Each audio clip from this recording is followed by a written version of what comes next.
Gang, gang. All right, here we go. Podcast special guests here.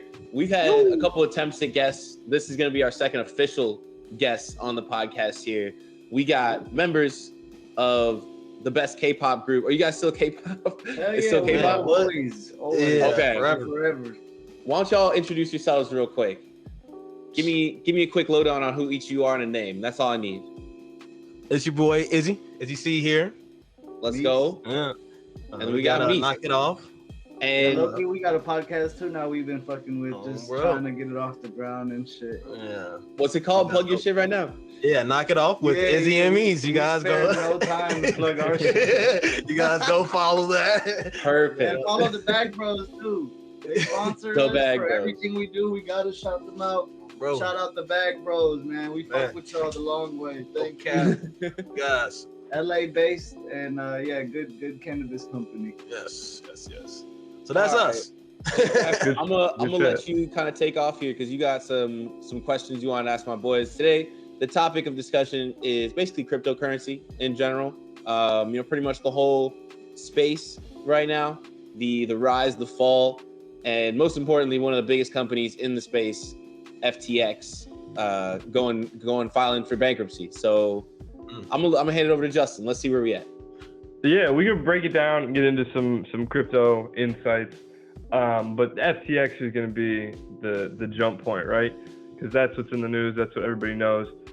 Founded in 2019. I think a lot of people don't realize how new that company was and like how quickly it blew up to be at a point where they were advertising on the uniforms of MLB umpires for entire seasons in legit less than 3 years, which is a crazy statement to make as a corporation to go at that level. So going through their growth, I'm just gonna kind of paint a little bit of a picture. They acquired almost $2 billion from venture capital firms throughout their growth periods. And there's a lot of tie-ins to where's his initials? SBF, right? SBF, who is the CEO and the founder and the head con man. He owned Alameda Capital and FTX, and this all kind of started to roll downhill on the 2nd of November. It became public knowledge that Alameda Capital owned a ton of FTT tokens that had been acquired essentially illegally for free. They were being given those or overvalued by FTX making deposits, which basically SBF took money from one of his companies, gave it to another company, and then gave them these coins in exchange for it. After this becomes public knowledge, competitor Binance on the 6th of November announces that they're going to be selling all of their FTT tokens, which quickly triggered a good old-fashioned run on the bank, triggering FTX on the 8th of November to stopping all customers from being able to withdraw funds. They put freezes on every single account on the trading platform and said, sorry, but you can't get your money. 11/14 comes around and he was doing an interview, I believe with some New York Times people, and stated that the company needed $8 billion within the next 2 weeks to make account holders right and to get them their money back. On the 8th, the same day that this came out later, but on the 8th, the same day that they put a hold on all accounts, Binance, the same company that triggered this run on FTX, had been looking at actually purchasing FTX and taking them in, kind of being the U.S. government to Wall Street back in 2008. Yep. And they got one look at the balance sheets of FTX and pretty much bounced. They said, you guys have never seen in their career such a complete failure of lack of corporate controls and such a complete absence of trustworthy financial information that had occurred at FTX. So basically, they weren't keeping any capital records, any financial records, nothing at all. Come to find out later that Alameda Capital, the way that FTX had grown over these past 3 years, they had been taking the FTT tokens that they have obtained from FTX relatively illegally, and they've been using that as capital to purchase other crypto companies in the space and then boost up their assets. But the collateral was basically nothing because FTX had created these tokens, and Alameda's holdings of those came to a point where they became insolvent on all those loans, thus getting us to this point where FTX becomes insolvent. SBF is on the run doing meth in Costa Rica with his other investors, and the company is filing for bankruptcy. So, long story short, this is why we want to focus on the cryptocurrency, because Mike and I don't know dick about it. And all we've seen is these crazy stories about how could this possibly happen? Like, how could it be possible for a company to basically create money and valuation out of thin air, get loans from really viable and well-respected venture capital firms, and then grow this company exponentially to the point that, you know, the house of cards kind of came down. So with all of the background information for all of the people listening to this out there, I kind of want to toss the ball to you guys with just a broad question of how does something like this come about so quickly without some sort of oversight from the crypto community? Was this something that people within the crypto community had been kind of seeing and had, you know, concerns about and things like that? Because the biggest takeaway that I've seen in just kind of researching for this and following it over the past few weeks is that it seems like a lot of Bitcoin people were preaching about this and about this as being a possibility in these fake shit coins and all of that sort of stuff. So what's the like kind of crypto community's response been to all of this? You want me to go? You got you. I mean, just from what I've seen over this past year, last year, you definitely have those characters that are calling out the bullshit. I've seen credit to like DC Investor on Twitter. He called out SBF and FTX early this year. You've got people like BitBoy Crypto calling out Sam early, like 2 months ago. So, you know, there are characters out here calling this stuff out.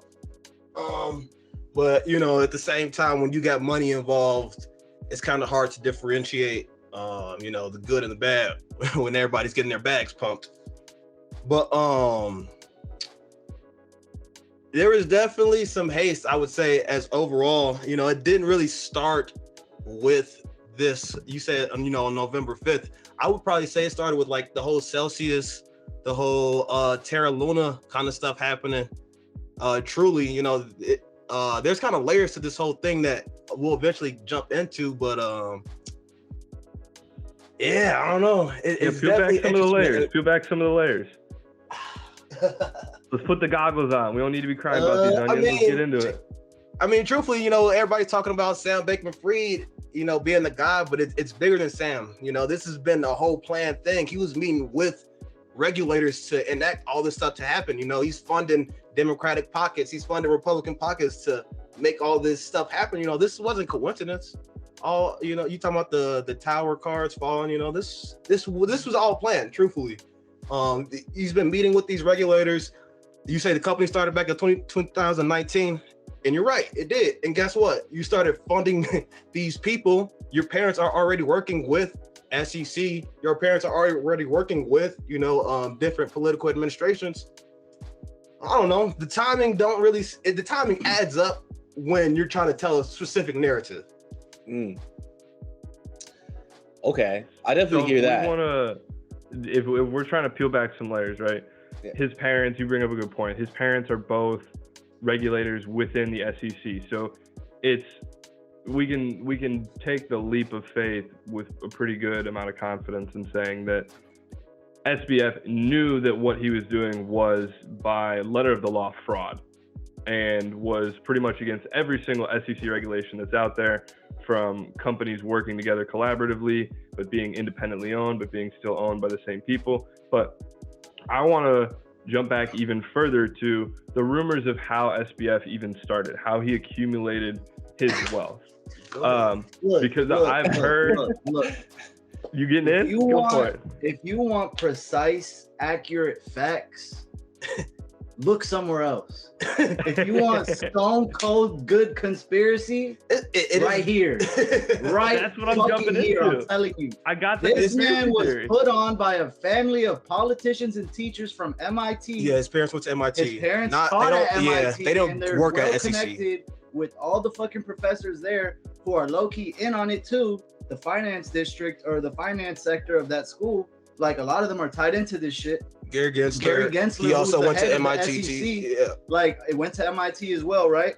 They're all in it together. They prop this guy up, this young guy up, and they blow him up overnight, basically in the span of what, 2 years, 1 year, to really like establish FTX as a good platform. And then they fucking act like they're all independent and in their own sectors, and they're not like actually in cahoots together doing this shit like underground, really. Because if Gary Gensler runs the SEC, he's in charge of regulation for securities and like finance, basically, right? Yeah. So it's like he can alter the regulation any which way. Fucking Sam Bankman-Fried comes from a family of traditional bankers, bankmen. Their family is so old in banking. His last name is Bankman. Like, what the fuck? It goes that far back. Word. So they're in traditional finance, right? So you look at crypto and you look at how successful it's being, like with the people, just as a currency on its own. And then you see like these infiltrators who come into the system, the ecosystem, with this political agenda and these donations from like these massive, well-established families. And they come into crypto and they collapse it from the inside. And then they say, oh, look, we need regulation. It's unsafe. It's fucked up. Everybody, y'all are fucking up with this crypto shit. Just last week, Biden said we need to do some regulation. Literally just last week. And it's like you see these banks that are preparing to unfold their CBDCs, like their stable coins for crypto, saying, look, y'all need regulation. Come fuck with us. We'll keep you safe. It's like, it's this boogeyman, like, but they really caused the whole thing in the first place. It was doing just fine. If they didn't come in and do these little tactics, you know what I'm saying, to collapse these infrastructures and implement their own like monopolies which they're trying to make. Look. Well, I got two questions for you. One is more of a framing for SBF, because I heard that there rumors or reports, whatever word you want to use for it, that the way he accumulated his wealth was that he was able to tie a network between U.S. Bitcoin markets and Korean and Japanese Bitcoin markets. And he was essentially taking $10,000 of Bitcoin in the U.S. and then he was able to trade that for $10,100 in Japan or in Korea. And he was able to mimic that trade and do that over and over and over and over again until he'd accumulated millions of dollars, right? That's what I've heard. But knowing what I know about Bitcoin and that it's a proof of work cryptocurrency, there would be history of those transactions on the ledger, correct? So it should be relatively easy for people to like prove that this is how this man came up on all this money. This is how he got his bag. Is that anything that has come to light, or is this really like that him accumulating his wealth, that's kind of just like bullshit and that's just smoke? I've heard of him doing some arbitrage trading, which is kind of what that is sounding like. Trading from one exchange, you can get that Bitcoin a little bit cheaper and then moving it to another exchange just to get, just some edge to it. But as far as him getting his money, like, come on, he went to MIT. His parents come from money. He didn't get his money from, some Bitcoin. He comes from a lot of money. It was a premeditated infiltration of the crypto community through the form of an exchange where everyone, it's the biggest robbery you could plan. It's like, let's have everyone as comfortable as possible.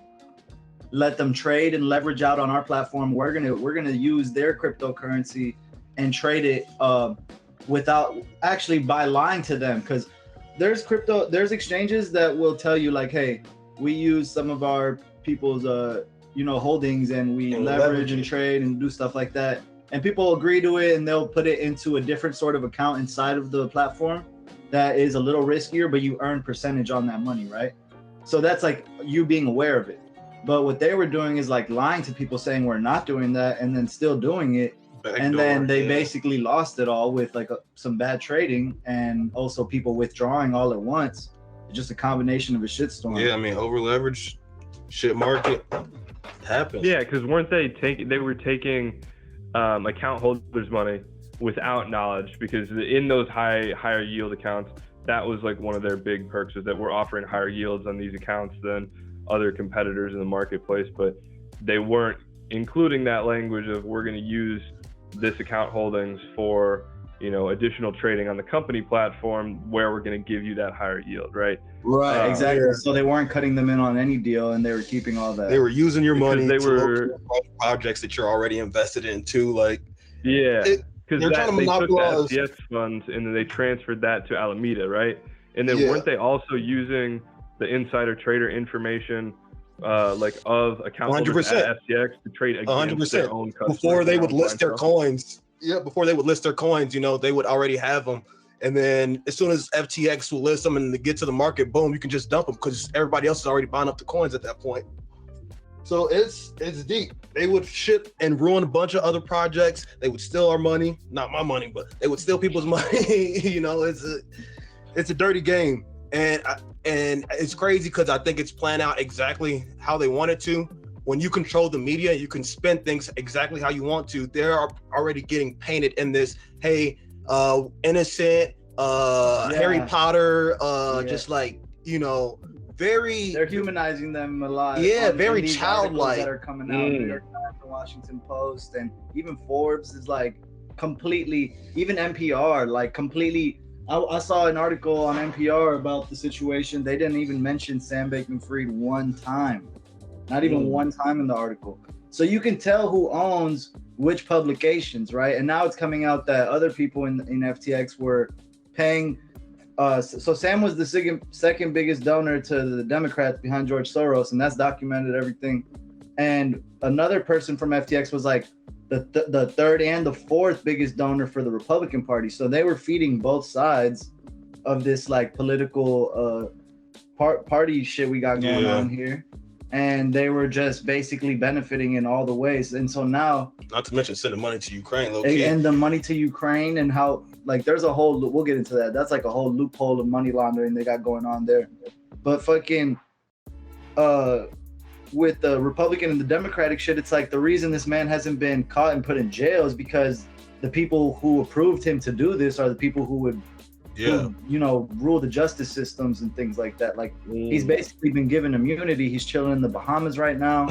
They've claimed like, oh, we have him in custody, but then people on Twitter are like, yo, he's at the grocery store, like, and it's really him. And Twitter's been the craziest coverage on this whole story. Yeah, unfolding, man, telling the whole thing. The mainstream narrative is not even that, like, no one's talking about FTX on like the big networks and shit. It's not being talked about. It's really YouTube and Twitter.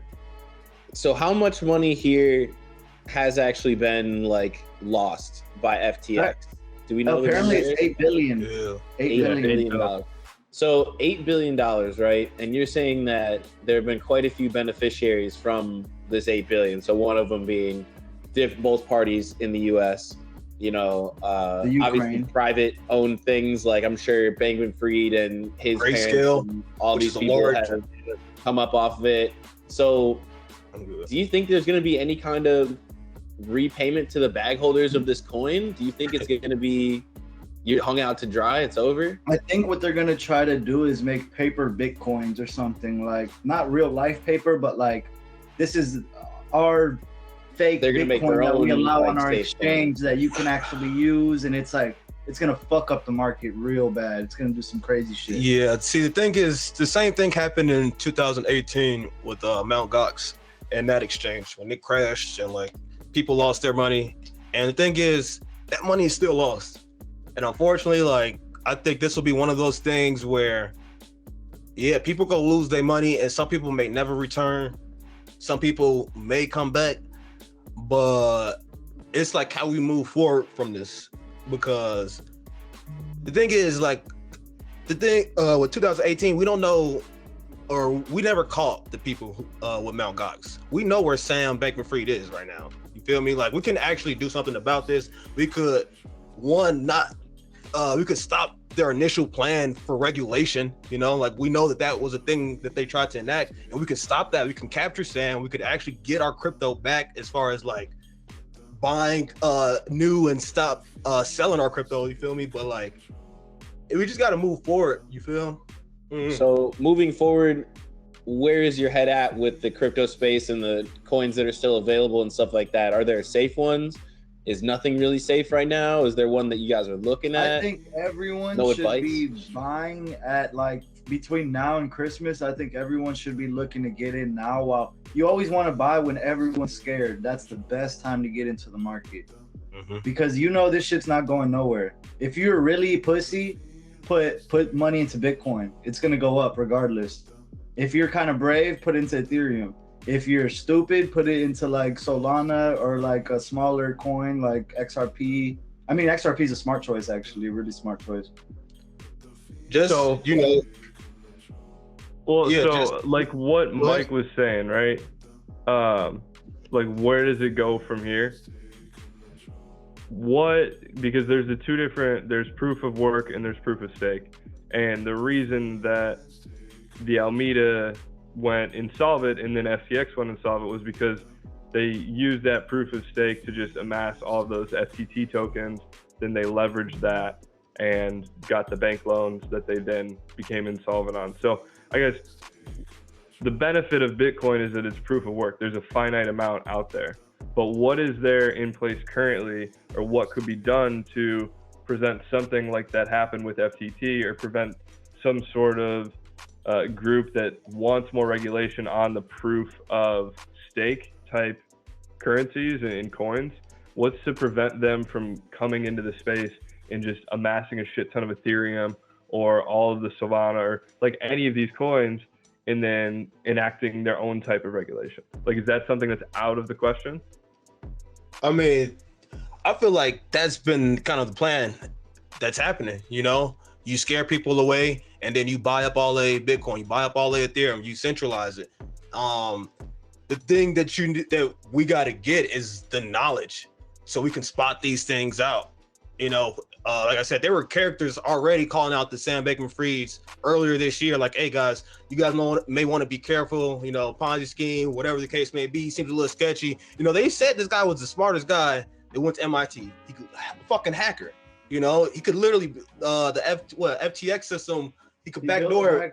Yeah, built the back door. And there's a fucking failsafe to delete all the data as it's being drained and sent throughout different wallets right now.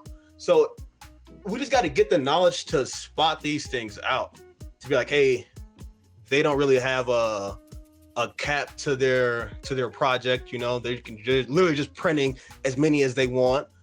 Hey, this character has been known to be a part of various Ponzi schemes, various failed projects, whatever the case may be. We just got to take the knowledge and take the steps, you know, because it's easy to get blinded by, oh, green candle, money come in fast, let's go. But then you got to think about, wait a second, it can't be this sweet for a reason. Everybody wants a good get rich quick scheme, you know what I mean? I feel like that's how a lot of people fall for these less reputable coins and stuff like that, you know what I mean? Mm-hmm. So in the, like, looking at this shit in the future with a more scrupulous eye, like being a little bit more observant and a little bit more skeptical of, like, everybody loves a get rich quick scheme, like Mike said, but if it sounds like it's too good to be true, 9 times out of 10, it's probably too good to be true. When they were in January, FTX ran, I think, either a Series B or a Series C funding. That now looking back on this, I think it probably should have been a red flag.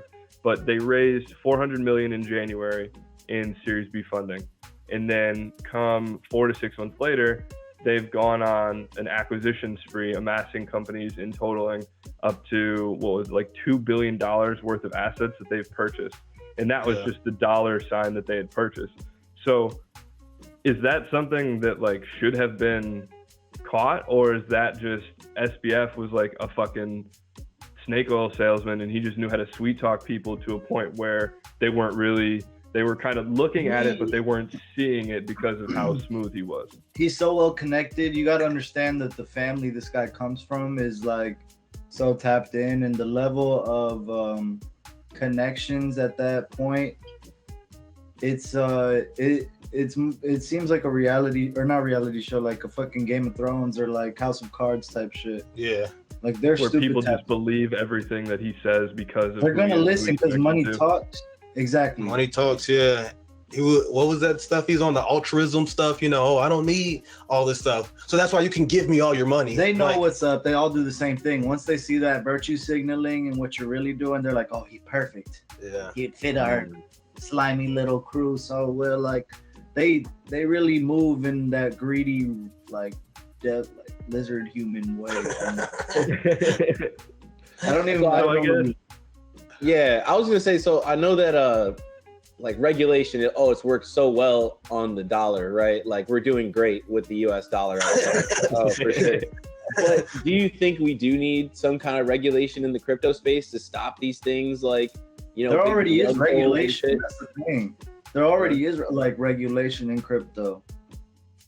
Like there already is, and the thing is, what they're trying to do is like, what is the current regulation? Do you think it's just being built into the actual fact that it's a blockchain is like enough regulation that like all these things are trackable? But low key, exactly. Like the fact is that it needs to be decentralized at its purest form. So it's like the fact that this is an exchange issue says enough. I think the easiest answer to that is use a ledger when you take your shit off. And Izzy was the #1 proponent for that. That's why I bought one. So it's like, use a ledger after you make your trades on these exchanges. Don't keep them there. Decentralized exchanges, it's kind of like the things with the banks. You know, you're literally just giving them your money and saying, hey. You're saying decentralized. It's not like you said decentralized exchanges. Oh yeah, no, yeah, these centralized exchanges. But you want to go to decentralized DEXs. You feel me? Yeah, like decentralized exchange is the best thing you can find. Mm-hmm. It means no one owns it, no one runs it. It's code that's operated on a community basis, or like, you know, once it's locked in, it works, and it's, you know, and these things are very secure, and that's what you want to trade on, a decentralized exchange. Yeah. Do you have any examples of any decentralized exchanges? You can go to like a Sushi Swap, a Uniswap, Radium for Solana. Radium, yeah. So I feel like the thing is with crypto and why the banks are so against it is they're taking our money and we don't know what they're doing with it. They're giving us 0.001, whatever the case may be, percent on it, and they're saying, all right, you can have it maybe this week. I don't know about you, but I've gone to the bank sometimes and tried to take out a certain amount of money and can't take it all out. Yeah. So it's like, what the fuck? I have daily limits on my shit. I have weekly limits. It's like, if it's my cash, why can't I just move it and take it however I want? I get the fraud part, but like once we establish a PIN and I consent to it, you can't child, you know, when it's our money. And that's kind of how banks operate. And if you think, if you look at banks and how they used to operate, there used to be benefits because you would keep your money in a bank and earn percentages like APY for keeping your money in the bank a certain amount, right? And now it's been so crushed down, those percentages, it's just like there's no real benefit to even working with them because they've monopolized the industry. They all have their own little, they're all just feeding off what we would accrue with our money. And so now that's why DeFi is like the next big thing with cryptocurrency, because you're going to get those same benefits, but a community works together and no one's in charge of it. Yeah. So as far as storing your own cryptocurrency, because the thing that when I first got into crypto, Sam Crane, the homie Sam Crane, he put me on. Shout out Sam. Yeah. And like me and him had like a half hour, 45-minute phone call about just cryptocurrency before I even bought some shit and like got into it. And the platform he recommended using was Gemini, and that's what I still have some stuff with. I've got a MetaMask wallet for like everything that's Ethereum backed, but my Bitcoin and all that shit is still in Gemini, because my concern was that platforms like Robinhood and some of these FTXs and these other ones, like, I don't think if I went into Robinhood and I bought, you know, $5,000 worth of Bitcoin, I don't think Robinhood is actually buying that Bitcoin for me. I think they're taking my money.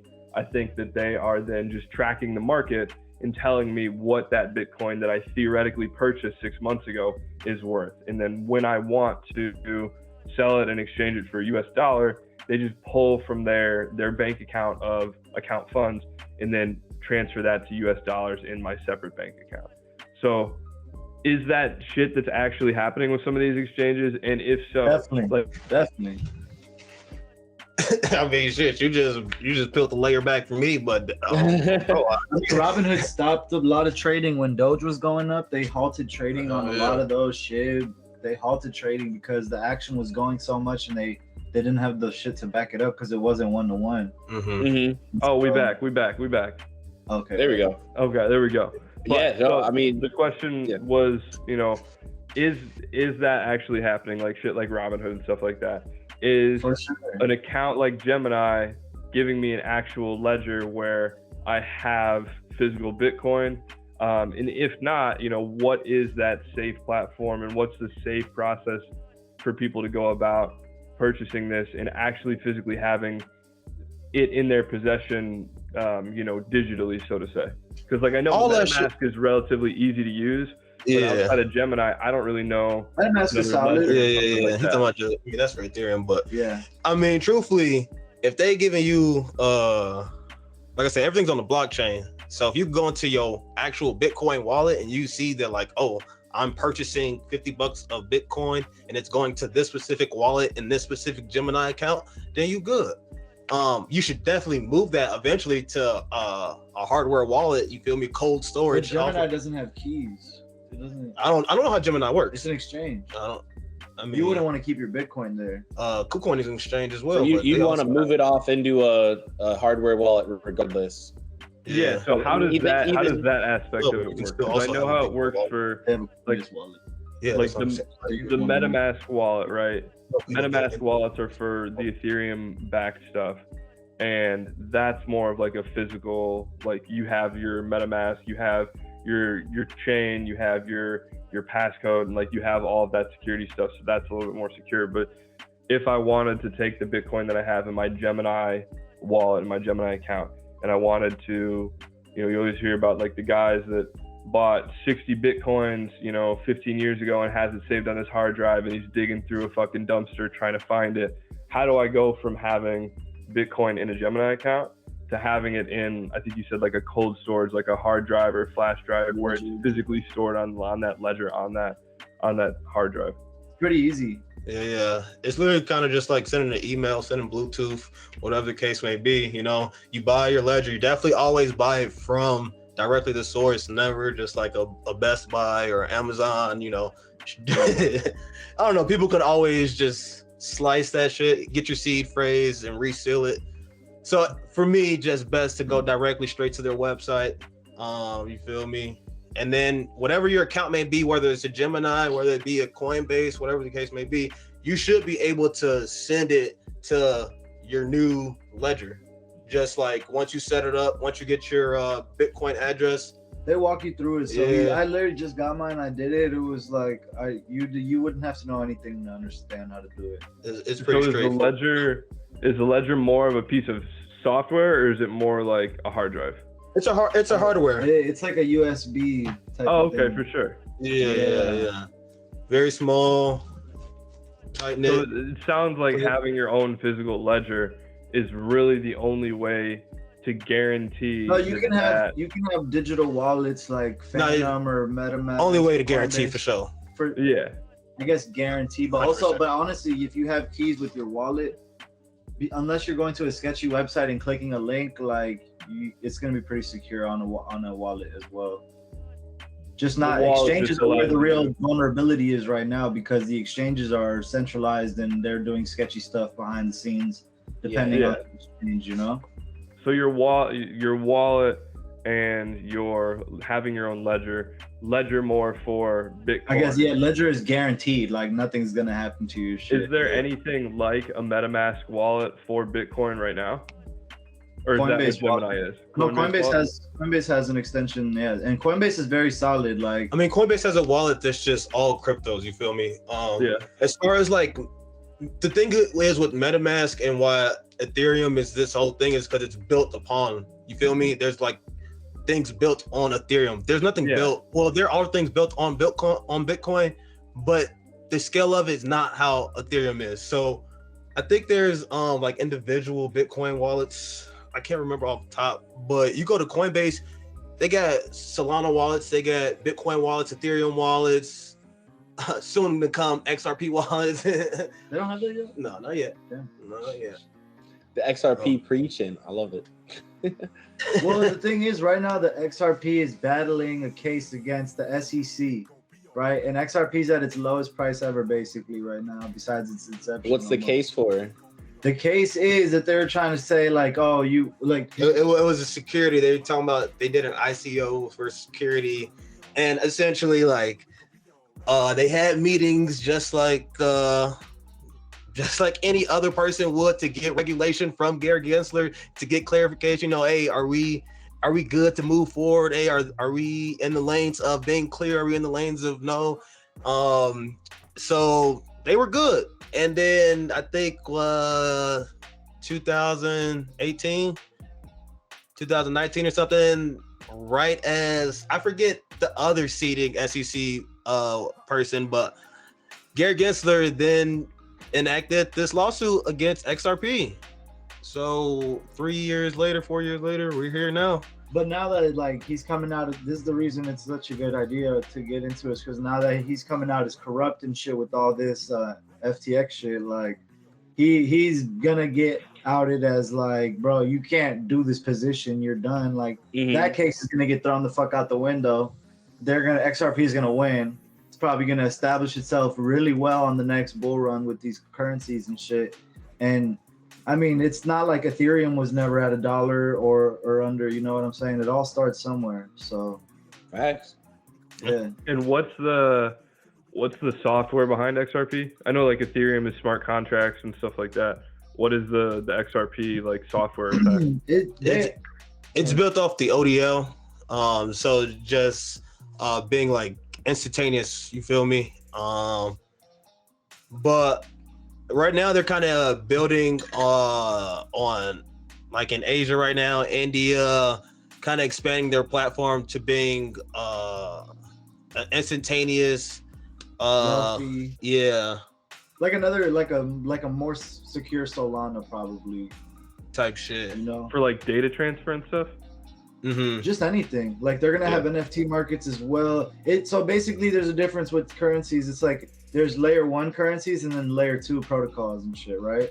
So a layer 1 protocol would be like Ethereum, Solana, XRP, Bitcoin, like, and then layer 2 means that you're building on the software that built that first one. So a layer 2 would be like Polygon, which is on the Ethereum network. And what Polygon does is like remove a lot of gas fees that Ethereum, when you make transactions for it to be on the blockchain, it eats up a lot of gas fees, you know, or at least it used to. Now it's a little better after the update. But Polygon's purpose is to remove that and make it like under a cent to send around, you know what I'm saying? Or to do any transaction. It's like a gaming coin. It's like you want to play this game and bet on it or something, or even you know, buy, I don't know, avatar pieces, like whatever you would do on Fortnite, same shit. Yeah. But yeah. All right. Well, to kind of bring it all together, right? Because I personally don't, and I have a kind of a confidence in saying this just based on, just based on like the past, 40-minute conversation we've had. I feel like I can say with a good bit of confidence that you guys feel cryptocurrencies, Web 3.0, all this shit, it's not going away. It's not going to be a blip on the radar. This is going to be where the world and technology and the internet moves towards in the future. I mean, with NFTs, I have an NFT for concepts that allows me to get exclusive access to sneaker drops and like clothing drops and stuff like that. Rolling Loud is looking at doing NFTs for their entire festival, where if you buy this NFT, it's a lifetime pass to any of their festivals throughout the world. Yep. So I this is kind of like a very broad question, but like, what is the ceiling for all of this, and how quickly do you think we'll get to a point where using NFTs, Bitcoin, and other cryptocurrencies just as you would a US dollar? Like, when do we get to a point where instead of buying a ticket to a fucking 2 Chainz concert, I'm buying a $60 NFT that gets me into the concert, but also gives me like XYZ. This decade. Yeah. And it's not good. You're gonna buy NFTs you don't even know are NFTs. Yeah. I think I like to think of it like this. Back in the day when the internet came about, you know, HTTPS //www, like nobody knew the true working of how the internet came about. We just knew we typed in www.facebook.myspace.whatever.com and the shit popped up. And now we got apps. Now we got GPS. Now we got all this stuff still built off of the internet. Stuff that we were just sitting on MySpace typing in. And, you know, flash forward now, it's going to be the same thing. You know, you're talking about buying this ticket for 2 Chainz, you know, but it's going to be, you're buying this NFT, not even realizing that you're like on this third party blockchain app that's using this layer 2 protocol from Ethereum that's, you know, just built off this whole interoperability of network. And I think there's always pushback to new stuff.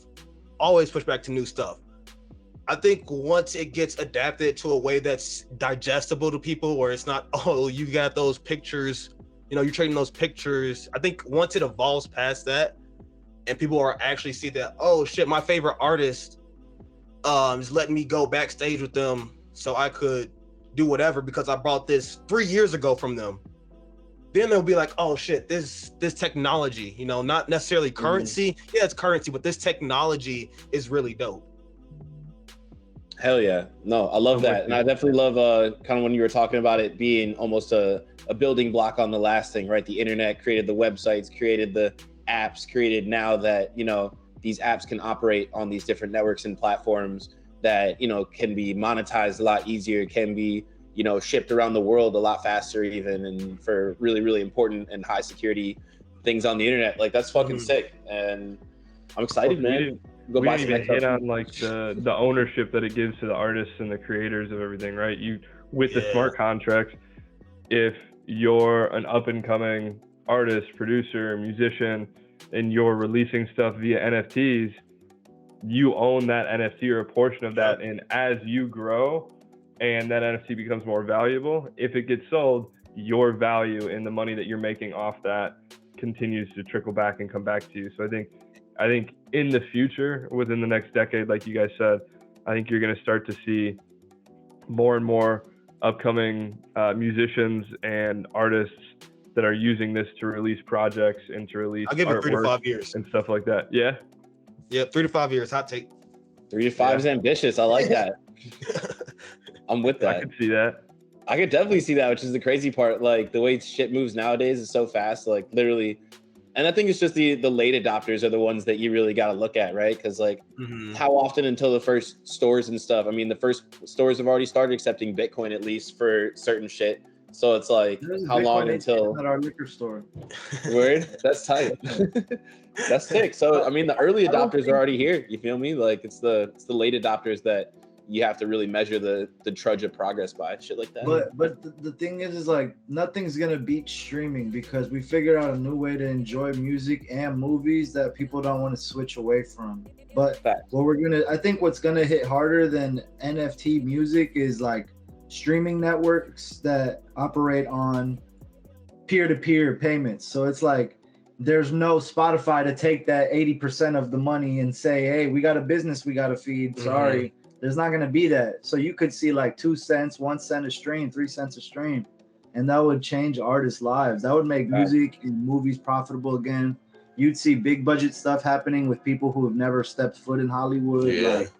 So it's going to change the world, like DeFi studios, stuff like that. Paid to create, paid to watch. This going to be an interesting time for sure. Well, Izzy, Mees, appreciate y'all coming on with us. Plug your shit real quick, Mees. I know you just dropped a project recently, right? I did actually last month. Low-key, that seems old to me because I'm about to drop a new one in a week. So I got a new project with my Russian producer, Blank. It's called Mees, What Are You Doing? And we're about to drop that. It's gonna be some heat. Me and Izzy got a video on the way that he's shooting for me. Stuck in my bag off of 2 projects back, maybe. Is there Mees Don't Miss on any streaming platform, or just me? I think it's Mees exclamation mark actually. Like Mees Don't Miss on Instagram and shit like that. Yeah, you'll find it. You feel me? Izzy's about to start dropping shit. You guys gotta get on his ass for real, cause he's well, I'm not ready. I don't know what he's talking about.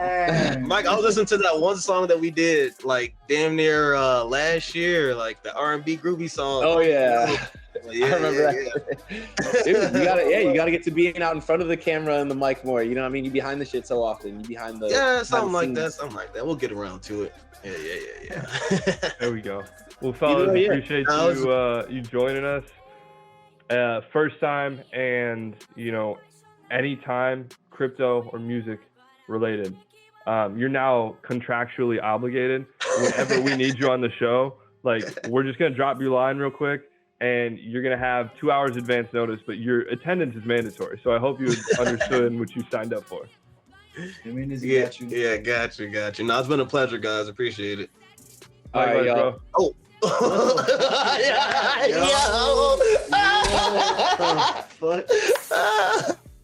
All right, we'll see y'all later. Hey. All right, funny as hell.